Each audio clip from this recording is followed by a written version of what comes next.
Knowing that Mrs. Mallard was afflicted with a heart trouble, great care was taken to break to her as gently as possible the news of her husband's death. It was her sister Josephine who told her, in broken sentences, veiled hints that revealed in half-concealing.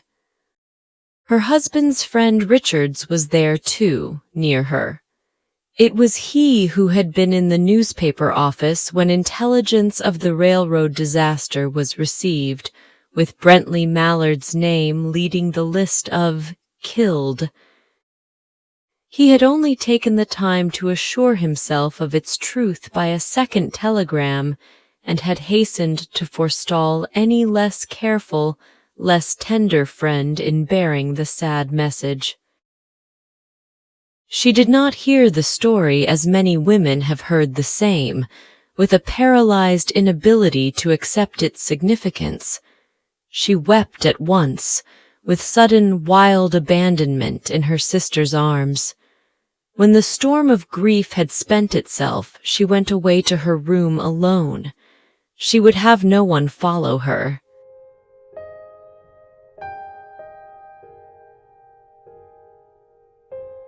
There stood, facing the open window, a comfortable, roomy armchair. Into this she sank, pressed down by a physical exhaustion that haunted her body and seemed to reach into her soul. She could see in the open square before her house the tops of trees that were all aquiver with the new spring life. The delicious breath of rain was in the air. In the street below, a peddler was crying his wares. The notes of a distant song which someone was singing reached her faintly, and countless sparrows were twittering in the eaves. There were patches of blue sky showing here and there through the clouds that had met and piled one above the other in the west facing her window.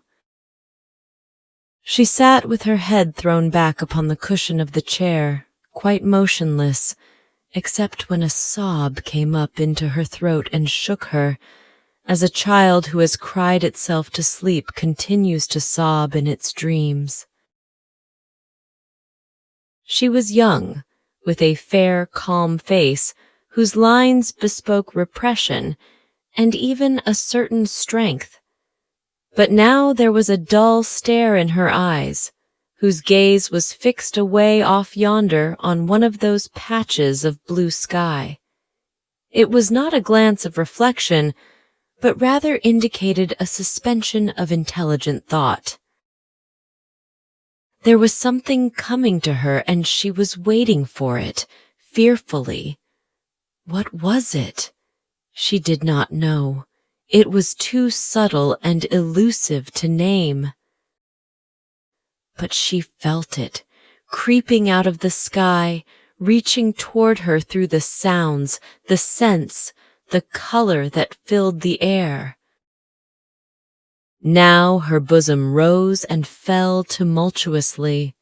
She was beginning to recognize this thing that was approaching to possess her, and she was striving to beat it back with her will, as powerless as her two white, slender hands would have been. When she abandoned herself, a little whispered word escaped her slightly parted lips. She said it over and over under her breath. Free, free, free. The vacant stare and the look of terror that had followed it went from her eyes. They stayed keen and bright. Her pulses beat fast, and the coursing blood warmed and relaxed every inch of her body. She did not stop to ask if it were or were not a monstrous joy that held her. A clear and exalted perception enabled her to dismiss the suggestion as trivial. She knew that she would weep again when she saw the kind, tender hands folded in death, the face that had never looked safe with love upon her, fixed and gray and dead. But she saw beyond that bitter moment a long procession of years to come that would belong to her absolutely, and she opened and spread her arms out to them in welcome. There would be no one to live for her during those coming years. She would live for herself. There would be no powerful will bending hers in that blind persistence with which men and women believe they have a right to impose a private will upon a fellow creature. A kind intention or a cruel intention made the act seem no less a crime as she looked upon it in that brief moment of illumination. And yet, she had loved him. Sometimes. Often she had not. What did it matter?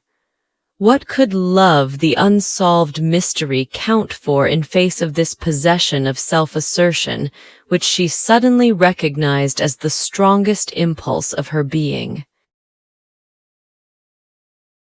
"Free, body and soul free," she kept whispering. Josephine was kneeling before the closed door with her lips to the keyhole, imploring for admission. "Louise, open the door. I beg, open the door. You will make yourself ill. What are you doing, Louise? For heaven's sake, open the door." "Go away. I am not making myself ill." No, she was drinking in a very elixir of life through that open window. Her fancy was running riot along those days ahead of her. Spring days and summer days and all sorts of days that would be her own. She breathed a quick prayer that life might be long. It was only yesterday she had thought with a shudder that life might be long. She arose at length and opened the door to her sister's importunities. There was a feverish triumph in her eyes, and she carried herself unwittingly like a goddess of victory. She clasped her sister's waist, and together they descended the stairs. Richard stood waiting for them at the bottom. Someone was opening the front door with a latchkey. It was Brently Mallard who entered, a little travel-stained, composedly carrying his grip-sack and umbrella. He had been far from the scene of the accident, and did not even know there had been one. He stood amazed at Josephine's piercing cry, at Richard's quick motion to screen him from the view of his wife. But Richard's was too late. When the doctors came, they said she had died of heart disease, of the joy that kills.